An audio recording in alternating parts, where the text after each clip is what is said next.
Olá, meus amigos, olá, minhas amigas do Legislação Integrada. Aqui quem fala é o professor Bruno Valente. Nossa conversa de hoje é sobre a edição de número 220 do Jurisprudência em Teses do STJ. O tema da edição é Princípio da Insignificância, segunda edição sobre o tema. Antes de começar aquele convite, acesse legislaçãointegrada.com.br e vem fazer parte do Clube da Lei, que eu estou te esperando nesse clube de membros que te dá acesso a todos os materiais de lei seca e jurisprudência do Legislação Integrada e a mais de 100 planos de leitura. Gente, uma assinatura completíssima, um material feito com muito carinho, semanalmente atualizado, com esses mesmos informativos que eu comento aqui em formato de áudio. E não tem isso de ter que pagar de novo sempre que sair edital novo não, tá? Uma assinatura única para várias carreiras, mais de 100 planos de leitura, inclusive planos por edital. Além disso, vem conhecer o Mapa do Aprovado, esse curso que te ensina a organizar os teus estudos de uma forma super estratégica e focada na tua realidade, e também a Editora Integrada, essa editora que já ajudou tanta gente a publicar aquele livro que estava ali na gaveta e que, quem sabe, até pode ser muito útil em uma futura prova de título. Então, sem mais delongas, vamos iniciar as teses de hoje. As teses 1 e 2 serão analisadas conjuntamente. O princípio da insignificância é inaplicável aos crimes contra a administração pública, súmula 599 do STJ. Tese 2. É possível excepcionalmente afastar a súmula 599 do STJ para aplicar o princípio da insignificância aos crimes cometidos contra a administração pública quando for ínfima a lesão ao bem jurídico tutelado. Então vamos lá, primeiro ponto, o que é o princípio da insignificância? O princípio da insignificância é uma causa supralegal de exclusão da tipicidade material. Tipicidade material, professor, como é isso? Gente, a tipicidade ela é formal, que é aquela adequação da conduta do agente ao fato descrito na norma penal, mas também existe a tipicidade material, que é a agressão ao bem jurídico tutelado pela norma penal. Então, como o direito penal ele está restrito a tutelar aqueles bens jurídicos que são extremamente relevantes, protegendo daquelas agressões que são injustas, que têm uma reprovabilidade maior, não faz sentido que o direito penal vá ser utilizado em situações que são bagatelares. Então, se uma lesão é ínfima a um bem jurídico, não faz sentido a tutela do direito penal. Então, é por isso que não existe só a tipicidade formal. A tipicidade formal é a mera adequação, mas a tipicidade material, ela vai verificar se aquele nível de agressão é suficiente para que exista a tutela do direito penal. E aí, em um determinado julgado, que foi o HC 84412-0 de São Paulo, o ministro Celso de Mello trouxe 4 requisitos objetivos e cumulativos para a aplicação do princípio da significância. Eu, particularmente, tenho minhas críticas, eu acho que isso aqui é muito retórico, eu acho que é até um pouco confuso, porque esses requisitos objetivos e cumulativos se confundem entre si na prática, mas o fato é que a doutrina, a jurisprudência, enfim, mais ainda as bancas de concurso adoraram esses 4 requisitos, e por isso é muito importante que você memorize e aprenda a replicar. Então, quais são os requisitos? Você vai pensar em ofensividade, periculosidade, reprovabilidade e expressividade da lesão jurídica provocada. Então, a ofensividade tem que ser mínima, tem que existir nenhuma periculosidade social na ação, o grau de reprovabilidade do comportamento deve ser reduzido e a lesão jurídica provocada deve ser inexpressiva. Havendo esses 4 requisitos objetivos e cumulativos, é possível aplicar o princípio da insignificância, que, como nós já vimos, é uma causa supralegal de exclusão da tipicidade material. Beleza. E aí, a primeira tese trata do inteiro teor de uma súmula, a súmula 599 do STJ, segundo o qual é inaplicável o princípio da insignificância aos crimes praticados contra a administração pública. Então, essa é a regra. Por quê? Porque se entende que esses 4 vetores não estão presentes, via de regra, em um crime praticado contra a administração pública. Se entende que há um elevado grau de reprovabilidade, especialmente, e que esse elevado grau de reprovabilidade é incompatível com o princípio da significância. Certo, essa é a regra, inclusive simulada. Tem exceção? Tem. Então, entende-se que, excepcionalmente, essa é a tese 2, é possível aplicar o princípio da insignificância no crime praticado contra a administração pública quando for ínfima a lesão ao bem jurídico tutelado. Então, temos aqui alguns exemplos. O melhor deles talvez seja o caso do crime de descaminho. E aí, veja só como é ínfimo, né? No caso de descaminho, se entende que existe uma atipicidade caso o valor do débito tributário não ultrapasse R$ 20.000. Olha só, para crimes normais, né, crimes contra pessoas físicas, digamos assim, um crime de furto, o vetor que se utiliza atualmente é 10% do salário mínimo, então R$ 130.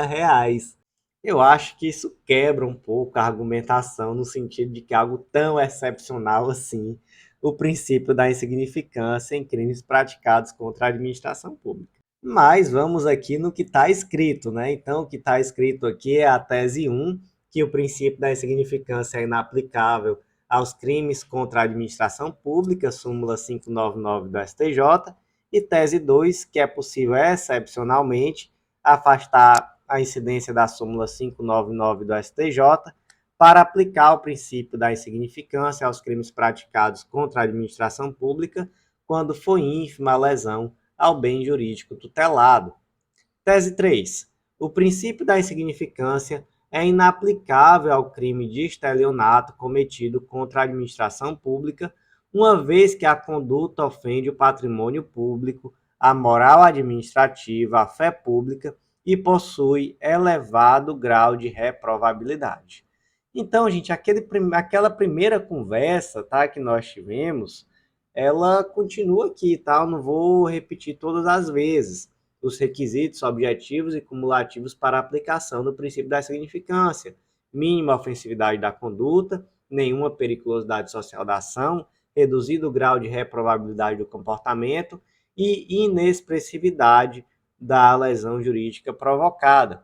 Temos aqui no caso concreto o que? Um estelionato praticado em face da administração pública. Cabe o princípio da significância? Cabe não. Por quê? Porque há um elevado grau de reprovabilidade. Então, não há aqui o reduzido grau de reprovabilidade do comportamento, e sim um elevado grau. Então, um dos vetores que são objetivos e cumulativos não está preenchido. Caso concreto aqui, julgado pelo STJ quinta turma em 2020, foi exatamente uma situação em que o indivíduo médico, ele registrava o ponto em um hospital público e ele não trabalhava. Se entendeu aí que existia um crime de estelionato. E por conta desse estelionato, que seria um estelionato majorado, apesar do termo utilizado ter sido qualificado, um termo equivocado, não é possível aqui aplicar o princípio da insignificância. Então, tese 3, o princípio da insignificância é inaplicável ao crime de estelionato cometido contra a administração pública, uma vez que a conduta ofende o patrimônio público, a moral administrativa e a fé pública e possui elevado grau de reprovabilidade. Tese 4, a obtenção de vantagem econômica indevida mediante fraude ao programa do seguro-desemprego afasta a aplicação do princípio da insignificância. Gente, mesma coisa. Qual o motivo aqui? Reprovabilidade. Se entende que a reprovabilidade aqui é incompatível com o princípio da insignificância. Então, aqui, estelionato envolvendo recebimento de seguro-desemprego. Então, imagina aí um contrato de trabalho simulado e o indivíduo dá baixa nesse contrato de trabalho simulado para receber seguro-desemprego. Aplica o princípio da significância? Não. Estelionato envolvendo FGTS aqui, só para a gente aprofundar um pouco, aplica o princípio da significância? Aplica não, tá? Também não. Quanto à questão aqui do seguro-desemprego, eu só quero destacar que existe, inclusive, recurso repetitivo, tá? Foi em um julgado da terceira seção, no RESP 1.709.029 de Minas Gerais. Então, tese 4, a obtenção de vantagem econômica mediante indevida fraude ao programa do seguro-desemprego afasta a aplicação do princípio da insignificância. Tese 5. O princípio da insignificância não se aplica aos crimes de apropriação indébita previdenciária e de sonegação de contribuição previdenciária, pois esses tipos penais protegem a própria subsistência da previdência social. Então, crime aqui de apropriação indébita previdenciária, que é aquele crime de deixar de repassar à previdência social as contribuições recolhidas dos contribuintes no prazo e forma legal convencional, e o crime de sonegação de contribuição previdenciária, que é o crime de suprimir ou reduzir contribuição social previdenciária e qualquer acessório mediante uma das seguintes condutas. E aí temos, por exemplo, omitir de folha de pagamento da empresa ou de documento, deixar de lançar mensalmente os títulos de contabilidade, ou omitir total ou parcialmente receitas ou lucros aferidos, remunerações pagas, etc. Em todas essas situações aqui, nós temos o crime de sonegação de contribuição previdenciária. Aplica-se o princípio da insignificância? Não. Motivo? Vou nem repetir, porque todo mundo já sabe. Elevado grau de reprovabilidade da conduta do agente. Agora, temos aqui decisões em sentido contrário. Então, por exemplo, a decisão aqui de 2018, da sexta turma do STJ, no caso concreto, o valor não ultrapassava R$ 10.000, o valor devido, e aqui só o valor principal, tá? Sem juros e multa. Era R$ 10.000, então se entendeu que como o valor era irrisório, nesse caso concreto, se aplicava ali de forma excepcional o princípio da insignificância. E aí, na edição 87, a tese 11 traz exatamente isso, que aplica-se o princípio da insignificância ao crime de apropriação indébita previdenciária, quando, na ocasião do delito, o valor do débito com a Previdência Social não ultrapassa R$ 10.000. E aí, esse valor hoje deve ser R$ 20.000, né? Porque esse valor foi atualizado. Na época, era o valor que estava vigente lá no artigo 20 da Lei 10.522 de 2002. Hoje seria R$ 20.000. Então, olha só que interessante. É tão excepcional que até R$ 20.000 é possível aplicar o princípio da insignificância, enquanto em crimes patrimoniais comuns, o limite que a jurisprudência tem aceitado é 10% do salário mínimo. Então, tese 5, o princípio da insignificância não se aplica aos crimes de apropriação indébita previdenciária e de sonegação de contribuição previdenciária, pois esses tipos penais protegem a própria subsistência da Previdência Social. Tese 7. Não se aplica o princípio da insignificância aos crimes previstos na Lei 7492 de 86, diante da necessidade de maior proteção à credibilidade, estabilidade e rigidez do sistema financeiro nacional.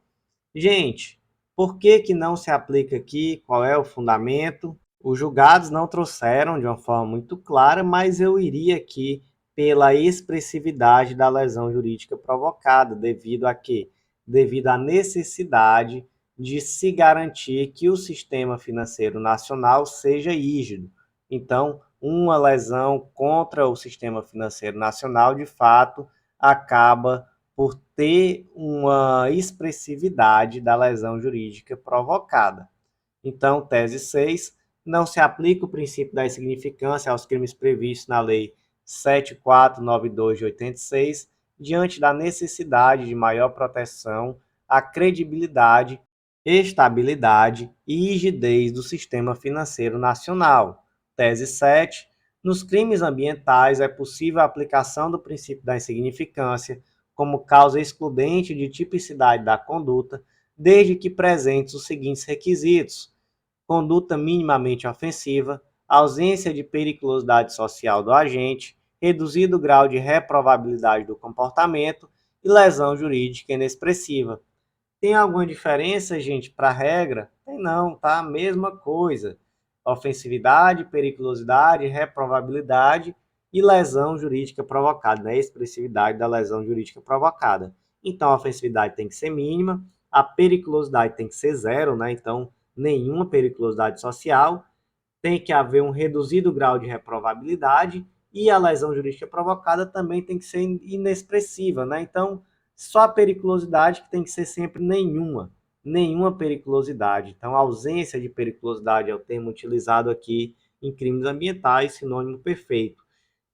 Temos, inclusive, uma tese 6 da edição 218 do Jurisprudência em Tese, que traz esse texto quase que idêntico, mesma coisa daqui. Então, é possível aplicar o princípio da insignificância nos crimes ambientais? É possível. Quais são os requisitos? Os mesmos da regra geral.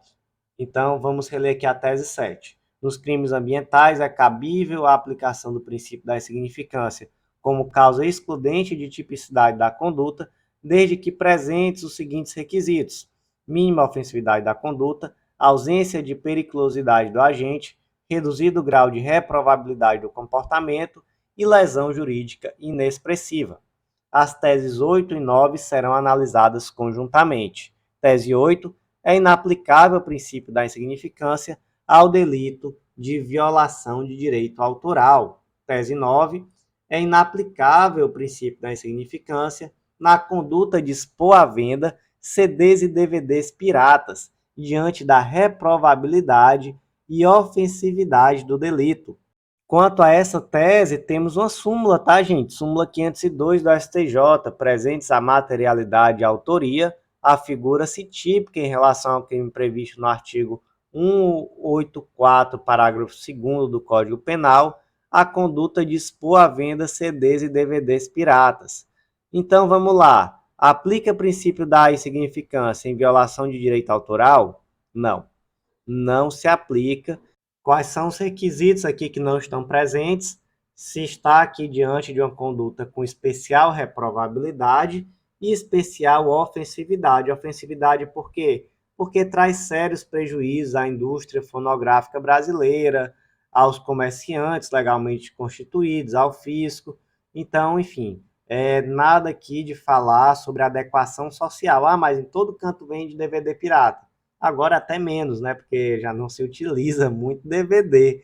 Mas, enfim, os prejuízos causados se entende que são prejuízos muito gravosos, então a conduta muito ofensiva.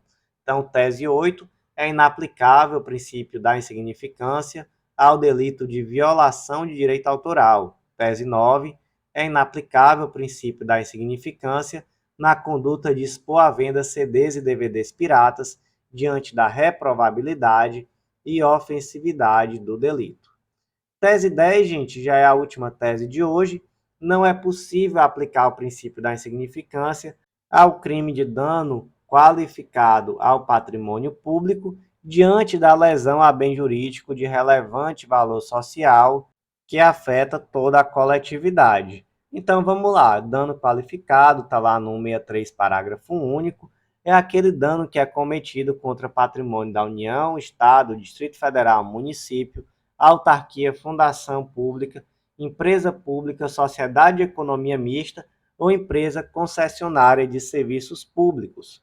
É possível aplicar o princípio da insignificância no caso de dano qualificado em virtude desse bem ser patrimônio da União, Estado, DF, município, autarquia, enfim, ser patrimônio público? Não, não é possível. Por quê? Porque temos aqui a lesão ao bem jurídico de relevante valor social e que afeta toda a coletividade.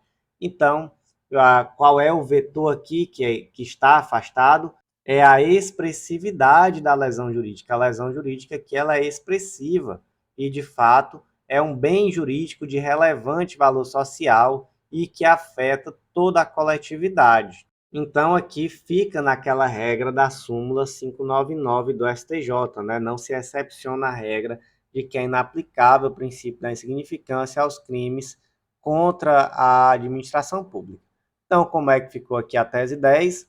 Não é possível aplicar o princípio da insignificância ao crime de dano qualificado ao patrimônio público diante da lesão a bem jurídico de relevante valor social que afeta toda a coletividade. Então, meus amigos, o podcast de hoje foi curtinho. Eu agradeço a você que ouviu até o final. Vou refazer aquele convite. Você vem sempre aqui, está sempre me ouvindo, mas ainda não faz parte do Clube da Lei? Vem fazer parte do Clube da Lei. Nós vamos contribuir muito com os teus estudos. Eu tenho certeza que você vai ter uma nova etapa do teu estudo antes e depois do Legislação Integrada.